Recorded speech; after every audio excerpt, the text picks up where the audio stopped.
having the same questions for every candidate, it's a bit tricky, or it will be a problem over time, because not every candidate is the same.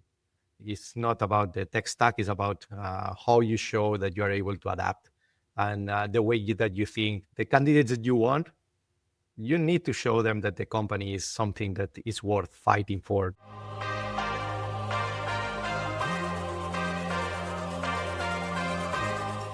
Javier, welcome to the Alooba Objective Hiring Show. Thank you so much for joining us. Thank you for inviting me. It's absolutely our pleasure, Javier. And I'd love to start our conversation today with probably one of everyone's favorite hot button topics at the moment, that is AI. Those two little letters that seem to be redefining everything about the world as we know it. And I'd love to get your thoughts on the use of AI in the hiring process. Perhaps what you might have seen from candidates so far, and then have you started to dabble yourself in using AI, or could you imagine any particular bits of the hiring process that you'd like to use AI in the future?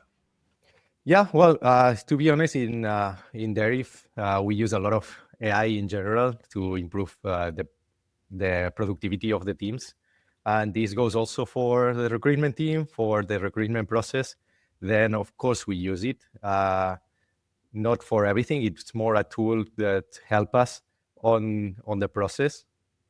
And what we try is to use it for screening candidates in general, to just remove the ones that doesn't make sense at all.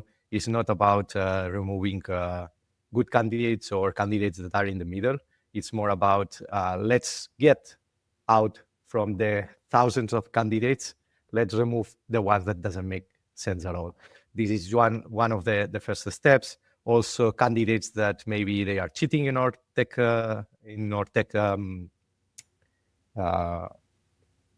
test that we do. And other cases, for example, in my case, I use it for helping me. I have a pool of questions that I use for different candidates. Then it helps me to decide which questions will make more sense for the interview, because of the type of CV or SATI that we use. And then it helps me, to be faster and to be more adaptable to the candidates that I'm going to interview. So it sounds like you guys have, gone pretty all in on AI and hiring already. Like, based on, if I just compare this to other people I've spoken to, you guys are probably at a reasonably advanced level. I wonder if that's because it's so widely used in the rest of the organization that maybe people in your company are a little bit more open-minded to AI in general. Do you think that could be part of it? Yeah, exactly. Our CEOs are really bullish on AI. Then that's one of the things that it comes from all type of places in the company, that we want to use AI to improve our processes, to improve, to automate, that helps you be more productive. That's one of the things that it comes. And then, I'm also in charge of the AI team, and we have been working a lot on the small tools that helps each department to do their work faster. And this also in place. Doing training to different departments, to almost everyone. We have been doing competitions on AI and things like that everyone can use AI. And of course, recruitment is one of the topics always. And they have done their automations, their use of AI, Gen AI for recruitment and so on. Then it's something that comes from everyone in the company to be using AI. Yeah, that's great that it's got kind of the support and buy-in for everyone, because then I think things can move a lot quicker. And I feel like companies are going to have to move quicker, because if not, they'll be left behind pretty quickly, I would have thought. I'm interested in one particular use case you mentioned there, which was in deciding which questions to ask the candidate. Could you unpack a little bit more how you're using AI in that situation? Yeah. As I mentioned before, I created different sets of questions that I save for myself, and I keep updating depending on things that I see online or other people that work with me ask, and so on. But not all the questions are for everyone. And for example, some candidates are more technical background, or they are better on technical things, but maybe from the CV and the SATI. I don't know if you know what is the SATI. SATI is a self-assessment top grade interview document that we ask to all the candidates, that give us more idea of who is the candidate. Then in this case, with both of them, we are able to identify what are maybe the gaps from the job description to what they show on these documents. Then we can work on, or it helps me to identify which questions I should be asking, depending on what I have seen. And this is one of the top things that I use AI for. So you have a philosophy, of customizing the interview to the candidate, as opposed to having the same interview for every candidate. Have you experienced like pros and cons of that approach, of maybe having like a standardized approach for every candidate versus tailoring it to each candidate? Yeah. I think that having the same questions for every candidate, it's a bit tricky, or it will be a problem over time, because not every candidate is the same. Then, again, I go back, some people will be good to talk, but maybe they don't have the technical skills. And if you have the same questions, maybe they are able to come around on the answers, but you will not be able to identify other things that you should be asking. Then that's why I think it's good that I can somehow, or it helps me to identify which questions I should be getting from.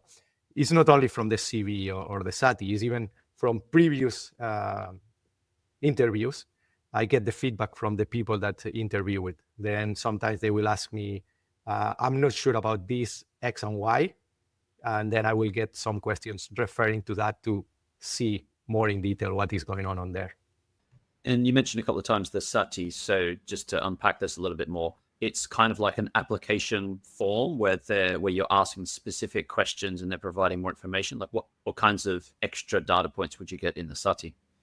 Yeah, we ask. It's a document that we send to all candidates that they need to fill. That normally is between 15 to 22 pages of information that we get from the candidate. That it's a lot of work, but also it helps us better understand who is the candidate, what have been working, and also getting away a bit of just the CV, where nowadays almost all of the CVs look the same.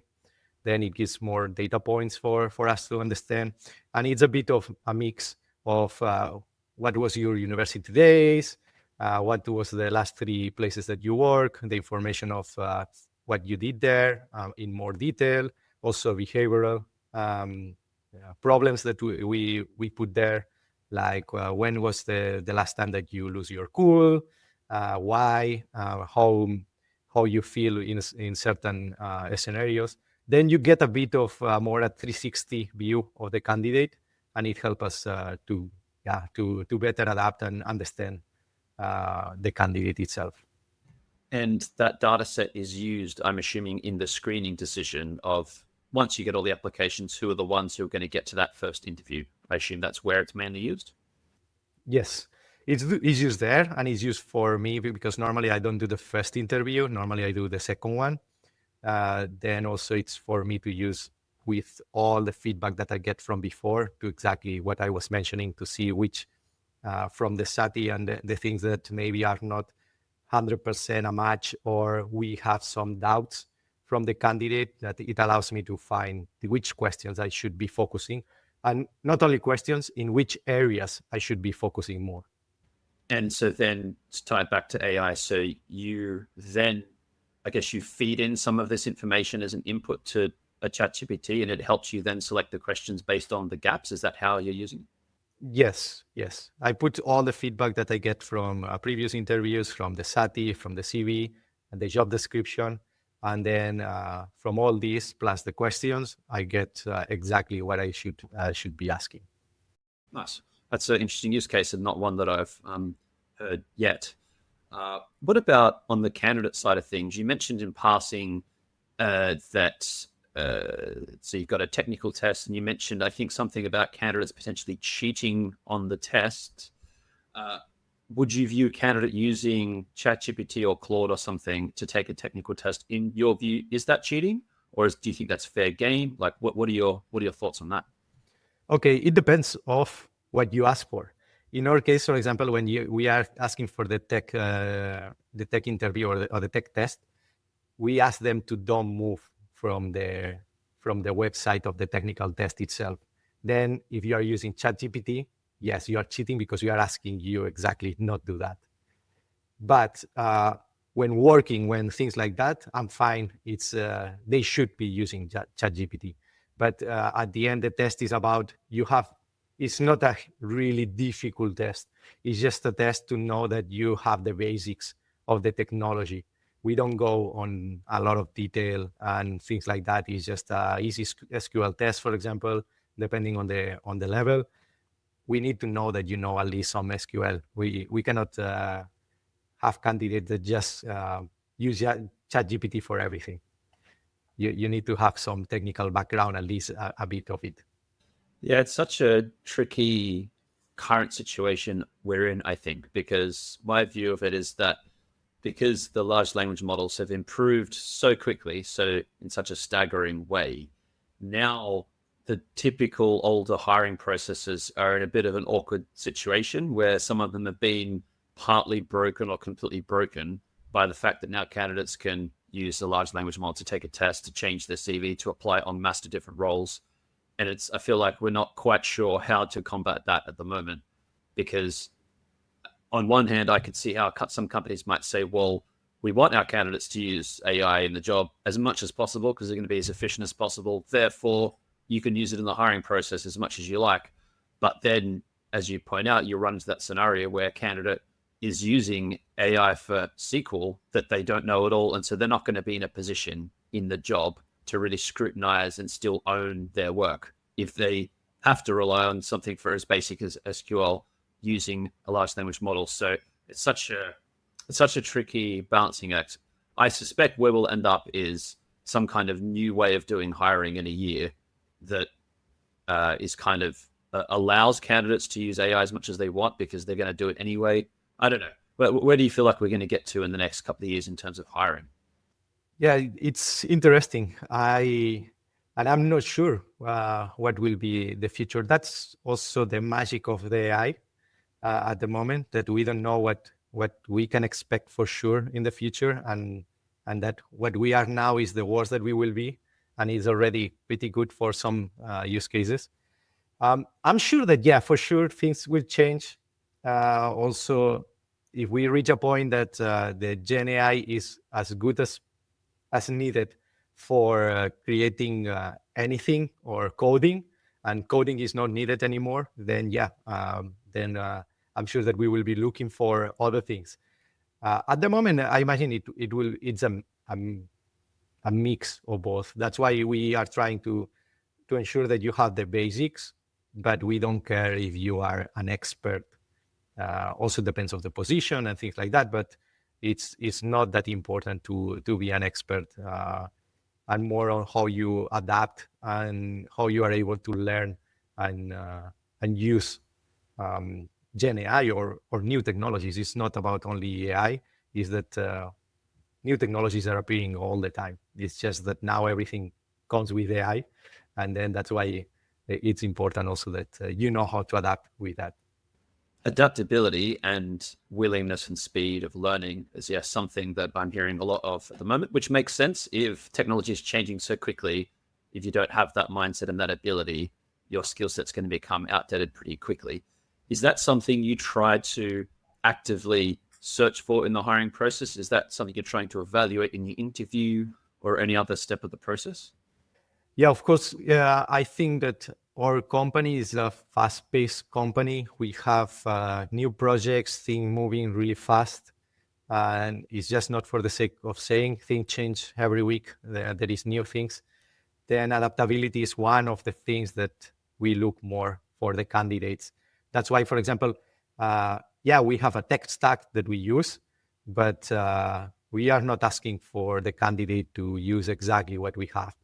If we use BigQuery, but you comes from another tech stack, we are fine with that. It's not about the tech stack, it's about how you show that you are able to adapt and the way that you think. That's why the questions that we try to bring to the table are more on how you think or how you will fix things, how you will work on something on a specific use case, and see the way of the train of thought and work on that more than you will be using this and that technology. Are you trying to evaluate or get them to show evidence of their ability to learn new things? Like, is that part of it that they have to really show through their experience that they are actually adaptable? Like, how do you differentiate an unadaptable from an adaptable candidate? Do you have any sense of that? Okay, it comes to different things again. It's with the SATI, it helps us to see the way that they work. And also, you have some questions that you can use to see. We ask questions like, if you have two teams, one is really fast-paced, but it changes a lot of requests and things to do. And another one is more structured, but you can do whatever you want. And then you see which one they prefer and why and things like that. This is just one example. We have many of them. And you see how they think, again, how adaptable they are. There are always some points that you can get from all the conversation plus everything that we get from the previous feedback. Of course, it's not perfect. We hope that recruitment was perfect. We know it's not, but we try to bring as many things and learn from past mistakes, and whatever is working, we keep doing it. Yeah, that makes sense. And if anyone ever invents a way to perfectly predict how quickly and what someone can learn, that would be worth a huge amount of money, I think. The closest we came to something like that was because we had the same thought. We thought that the number one thing we're really looking for, especially in our engineers, was willingness and ability to learn new things. We weren't so much interested in them already having skills in our exact tech stack, as you say. And we also knew that we were going to change what we were going to do pretty rapidly, and that they would have to just deal with that. And we just wanted people who could solve new problems they'd never seen before using new technologies. So we thought that it's hard to, in an interview, assess that, I think, because a lot of interviews are around asking the candidate to talk about a time they've done X or they've demonstrated Y. But talk is kind of cheap. Like a really well-organized, coached candidate could probably think ahead of time, I know they're going to ask me about these 10 different themes, so I'll make sure I have my stories ready. And so we tried to say, well, if we could get them to demonstrate their behavior somehow as part of the hiring process, that would be more valuable than just talking. So the best we could come up with was in our take-home test, we got our software engineers to create a little algorithm, nothing too complicated, but using the language R, like the statistical language, because no software engineers would know that. And we were doing it as a way to see, like, how would they even react to that? Like, some engineers might go, I'm not going to do that. Why would I want to learn R? That's a pointless language. I'm an engineer. So that would be, for us, a bit of a red flag, because it would show that they're not really willing to learn. If they also couldn't learn a new language, they just couldn't figure it out, like they couldn't install it on their machine, or they just couldn't just do it, that would also be a problem. And so we found that this seemed to be a reasonable indicator of whether they were willing and able to learn something new as part of the actual process itself, rather than just asking them interview questions. But of course, then that's quite complicated, because you have to come up with a project, they have to do a take-home thing, like it's a lot of effort, and it's only evaluating one thing. But realistically, there's probably more things that we were interested in discussing with the candidate. But I always find that if there's a way to get them to kind of demonstrate through their actions some kind of behavior that carries a bit more weight in our view. Yeah, I think that was a good work. Yeah, I never thought about it, and I think that's a good way to test the candidate to see how willing is to be out of his comfort zone, for example, and how he really wants to go ahead and be with you or with the company and see these kind of things. Yeah, I think you're right. It also selects for just engagement and how interested they are in the role in the company. You're right. One thing we touched on earlier and you mentioned was that the CVs are starting to look more and more like each other. Like that's something I've heard from several people in the last couple of months, that for any given role, they're getting a higher volume of applications and the CVs are looking more like each other and tend to be looking more like the job ads. So the CVs are like better looking than they were maybe a couple of years ago. How are we going to deal with this problem of just getting flooded with all these CVs? Is this where the SATI, for example, becomes helpful then because you have those extra data points? Like, what are your thoughts on that screening stage? Yeah, I think that in general is something that we cannot avoid. Is here to stay somehow. I can see everywhere, every job post that we have 200, 300 candidates in 1 or 2 days. And it's inevitable now to get that. Yeah, what we do is the technical test. We have a technical test for everyone that at least it will already remove people that doesn't have the minimal technical knowledge that we need for the position. And second, in our case, we have the SATI that give us also people that doesn't want to expend, because it takes time to create the SATI. And to do the SATI. At least I think that when I started in Deriv, it took me 4 or 5 days to do the SATI myself. And it gives a lot of information. And then these kind of things helps to remove all these people that is just using AI to get the nice CV close to the JD. Yeah, I think that's really the only way to do it, is to have that slightly more validated screening step, as you said, with the technical test and then with the SATI. What I imagine might then happen, if I just think back to the last 5 years, is if the market conditions change again, like maybe they would in 6, 12 months, where suddenly it becomes a bit more candidate favored. At the moment, it's very employer favored, like every company's getting lots of applications. It could switch again.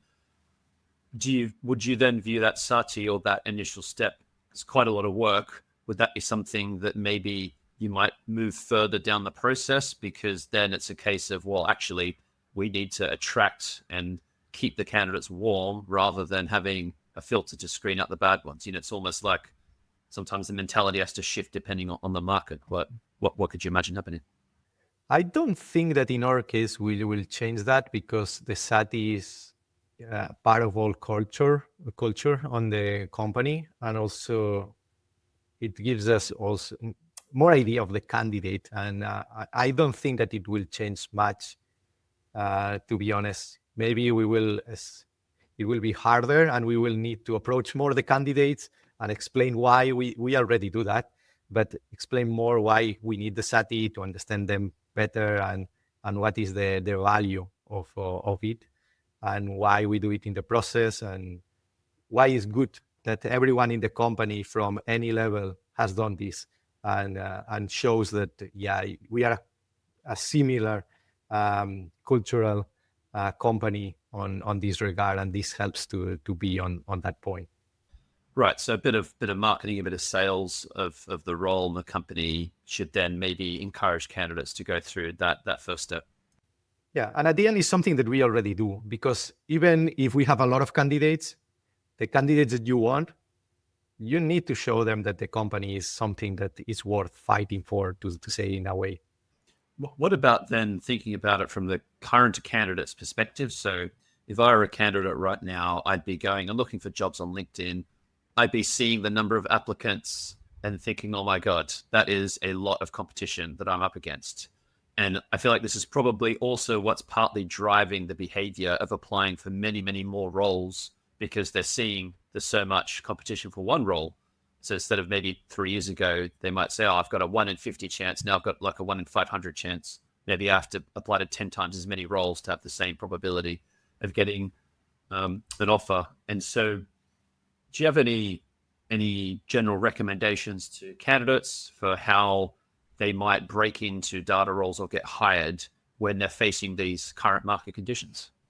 Yeah, it's a tricky question because it's a tricky moment. But I think that one of the best things is if you think in architects, they have their projects that they can show. I think it's similar with the data roles nowadays.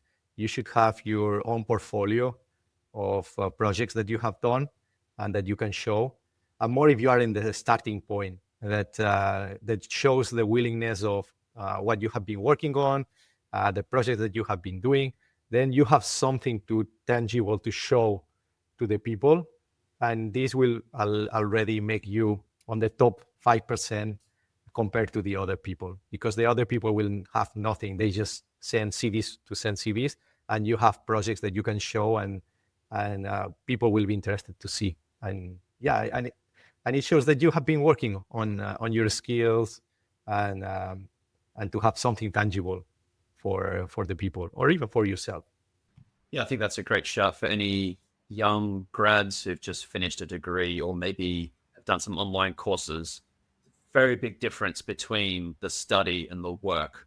And so even doing a little project yourself, like, oh, I don't know, I'm going to download my Netflix or Spotify data and create a dashboard or visualization to show how much I'm using it and connect it to some other data set. Not bad. Like that's better than nothing, because you'll face the real world challenges of shit data and trying to connect to an API that is erroring and connecting different data sets together. So yeah, there's I think a lot you could do through something like that. I can even think of an engineer actually we hired who was a fresh grad, no experience, but they built a mobile phone app and had it shipped onto the app store, and I could use it and it worked. So like, they can't fake that. And this is pre-ChatGPT, so they write the code themselves. And yeah, is something in my hands that I can just see and evaluate and ask them questions, and it shows a level of passion and curiosity and interest that I thought was really impressive. And yeah, it speaks so much louder than just a CV, doesn't it? If there's something tangible, as you say. Yeah, exactly. The CV is something that everyone has. The projects is something that only few will be able to show. What about then for not necessarily grads, but let's say middle professional, like a senior data analyst, senior data scientist, someone who's in the middle of their career? How would you approach the job search at the moment? Like if you were facing these market conditions with such stiff competition, would you still be applying through job sites and careers pages, or would you take a different approach?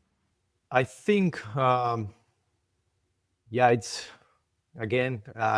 a difficult moment. I think that normally what it was better if you have a recruitment agency that can help you, because normally a recruitment agency will be always closer to the employees and to the employer, sorry, and it will help you to get closer. But again, you need to show something different than other candidates, and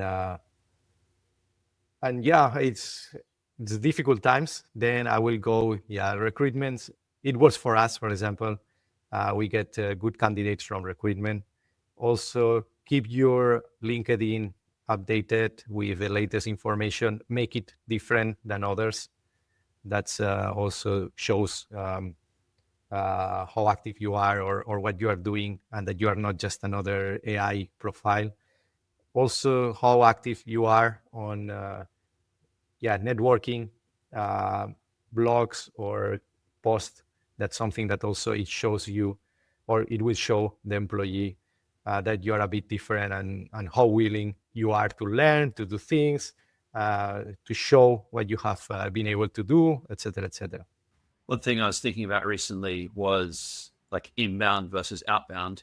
And I think if I were applying for jobs now, I would probably not bother as much with jobs boards, just because I feel like it's so easily going to be lost in the noise, no matter how well you craft a CV. Even with the projects, sometimes there's not an opportunity to share them in those initial stages. Like once you get to interview, I think it's really valuable, but it's hard in those screening stages. I would probably try to use my networks, and I'd probably approach it like a salesperson would, kind of trying to go through the back door, trying to get a meeting somehow through someone I knew at the company, or someone I knew who knew someone at the company, or cold email or cold LinkedIn or something. But I know also hiring managers probably don't want to get bombarded with shitty LinkedIn messages with like a generic CV. So from your perspective, is there kind of like a right way to do that direct outreach, something that would resonate with you versus maybe something that's going to go straight to your spam folder? Yeah, I think, yeah, it's an issue now because even sending messages is something that everyone is doing. I don't know how many messages I get every week I cannot answer. And at the same time, the majority of them is something that, I cannot do anything. I don't know the candidate or I don't know the person, then I cannot do anything on that. The best thing is, even before or while you're working on your position and you are finding your position, is that you create this networking of people that you can reach when the moment comes. That is not something that you just feel for at that precise moment that you need them, because then it's difficult that it was like that. It should be more over time, and get this small or big, depends of everyone, network of people that can help you in the future when you need it. Yeah, I think that's a great bit of advice, especially for younger candidates who maybe haven't had an opportunity yet to build up this network. It would be tempting to view networking as very transactional. It's like, oh, I'm going to go to this event and I'm going to try to get an interview with the person who's there. Like, not really. As you say, it's more this long-term investment where you meet people and you build a relationship, you offer value over sometimes years. And then at some point, maybe you could help them, they could help you. But I feel like maybe people get into it in the wrong mindset of just thinking like, what can I get now? Which is not the right way to go, I don't think. Yeah, no, and also if you don't have the this relationship with the other person, it comes like something cold, and just because you need one or the other, and that's not the way to go. It's better to generate a relation between each other over time, and then whenever is needed, then he or she will be able to help you, and it will be easy to get help. Have you ever tried to build some of these networks online, or is this always like an in-person kind of thing for you? It could be a mix, but normally in person is always a bit better, at least to meet at least once, and that and then even if you can call them, they can call you from time to time to see how are things. It should be okay. Online, it's also possible, but there is never the same. And again, it can be. It depends of the type of person that you are, the other person is. But always, when you meet someone face to face, it's always a bit better. Yeah, I think so. We had a few years of COVID and everything was online, but thankfully we can get out into the real world again now. We should appreciate that. One thing I wanted to touch on today was something that I've always found curious and kind of been thinking about over the past few years, which is the way we have recruitment and hiring set up in the world is that we have these kind of specialized teams who would be the ones responsible for at least the early stages of the hiring process. So the HR, the talent acquisition team, an external recruitment agency. But a lot of the times, or pretty much all the time, recruiters aren't really experts in the domains that they hire for.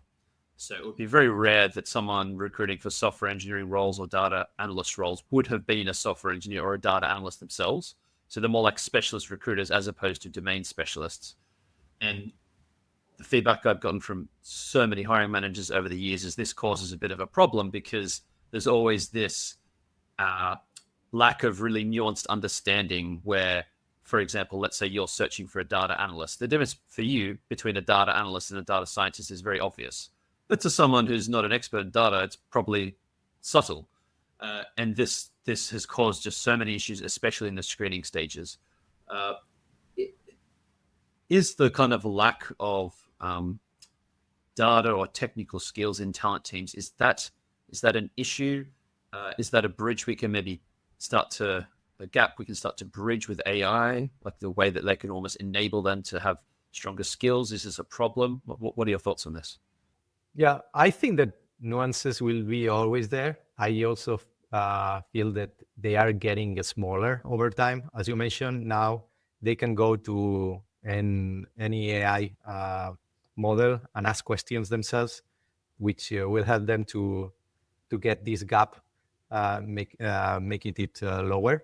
I also think that over time, and people that works on these teams get more and more knowledgeable of the specific of the data and the different data positions. What we do also a lot is we sit with them, we do screening together with CVs, and then we explain what we expect in one CV, what is good or bad in the CVs, and then that they learn also and understand what we look for. Also, what we do is after some interviews that maybe are more on the ones that didn't work well, also with the ones that work well, but we highlight or we sit and discuss, for example, what is needed or why this candidate was not good enough or what this candidate had that it was good, because then they can identify these kind of things on the CVs or on the SATI for us. Okay, so you have this almost iterative approach where there's a feedback loop, and as long as the talent team stay around and they specialize in their domain, then they will naturally learn more about it through time, through doing. That makes sense. Yeah, exactly. And also we have the technical test that also will help them in case that they are not sure. We always say, okay, send the test. At least we will know if technically wise they are good. And after that, we can check further, because if they pass the test, at least we know that the basics are there. Then we can check further what is going on there. I'm interested also in these different stages of the hiring process that you have, and which bits are measurable or immeasurable, and how you think about that. So let's say for the test, I assume at the end of the day you have some kind of score out of 100. And the test bit is, let's say, reasonably objective, maybe not perfectly, but reasonably. What about these other stages? You mentioned the SATI and CV, and then you've got some interviews. Do you also try to score candidates in those other steps? Does it come out as a number, or does it come out as more like qualitative feedback? How does that work? Yeah, it's a mix of both. The SATI has a score from the recruitment team, depending on the behavioral things that they saw. But also they have qualitative parts that they show. For example, we have different parts of the feedback that we say. For example, talk well about himself, talk well about others, talk bad about others, and things like that. And then we have some points that we get from all the SATI or from all the candidates. That it's a mix of both. We have a overall score of the SATI, but also we can see some points that it's interesting to see further or to understand further why they talk about that or that way. On the interview, it's similar. We try, it's again, in the interview stage, it will be more about what you feel and the answers that they get. But what we try to do, or I try to do in my case, is I get the different questions and the different answers that I get. I try to keep track of it in my notebooks. And also, once we finish all the interviews, we try to meet with the interviewers and discuss what we saw and have a more objective point of view and also different points of view. And then we have a feedback that we create with the points of why yes or no, and what we saw that was good and bad, that we can fit to the candidate. And or the next steps in the process. Okay, so you have a round table where you discuss the candidate, and is that an opportunity to almost dig a bit deeper, into why you thought a certain way? Like, oh, I thought the candidate didn't do X well, didn't do Y well, and you're almost having to kind of justify that because someone else might disagree, and then eventually you'll come to some kind of consensus on who to move forward with. Is that kind of how the process works? Yeah, it's exactly that. We discuss what we thought about the candidate from different perspectives, because also we have people from different teams, and we are now bringing what we call the bar raisers, that is people that interviews from not your department.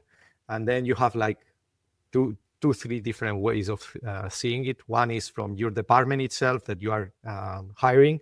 Another one is from HR perspective. And the other one is like a third party user. And then you discuss what each one saw, and then we get to a consensus of if the candidate makes sense or not. You use the phrase bar raiser. Can you just elaborate on that a little bit? Yeah, what we call bar raisers is people that is not directly from your department, but they are good interviewers, and they are good finding these good candidates that are able to adapt to the job and things like that, and they are good doing these questions and identifying these kind of things. And then we have a pool of bar raisers in the company, and then the idea is that they are involved on other departments hiring and helping on finding these candidates, these good candidates. And so, I mean, I'm assuming by the fact they're called bar raisers, ultimately they're there to make sure that you hire better people than you have currently. Is that the general concept? Yeah, exactly. The CVs is something that everyone has. The projects is something that only few will be able to show. It's not about better people, because if you keep getting better and better, you will just get the best one.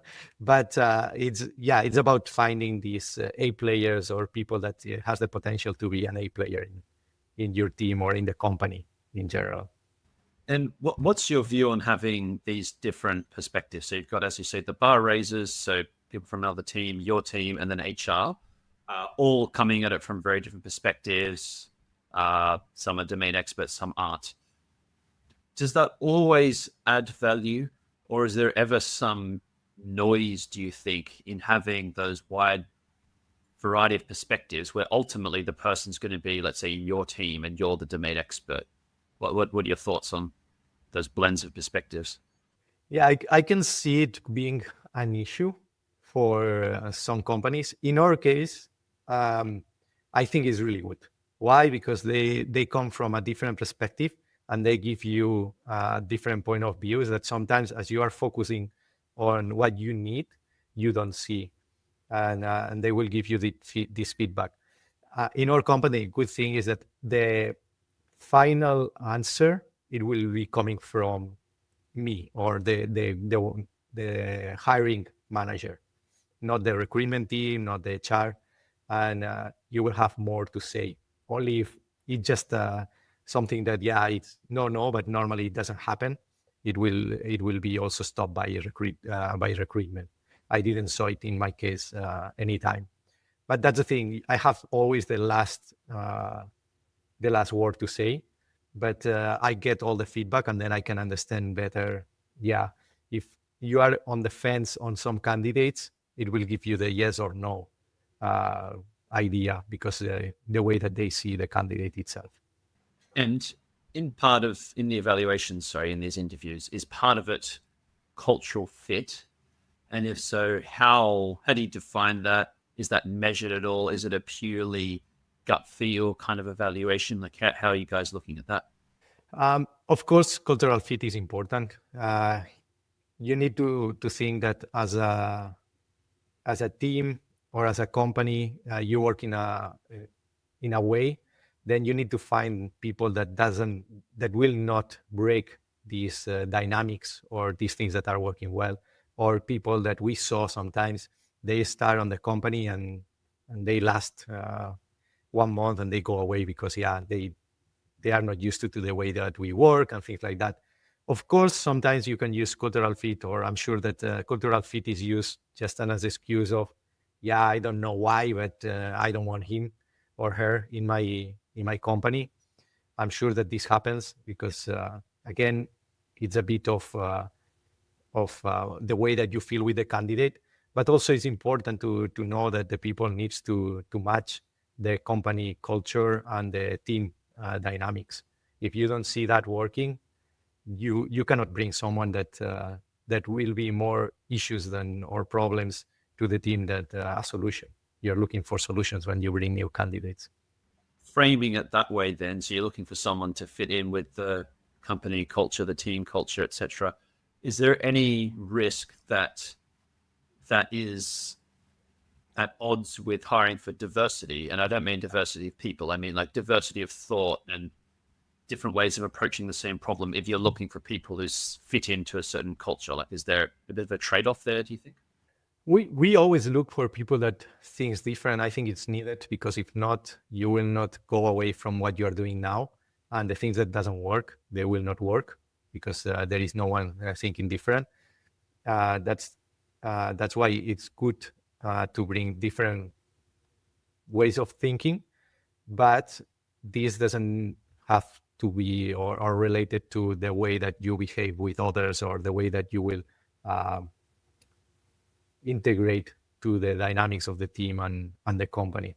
I think it's a bit two different things, and you need to bring this diversity and people thinking different. It's needed to grow as a company, as a group, as a team, etc., etc.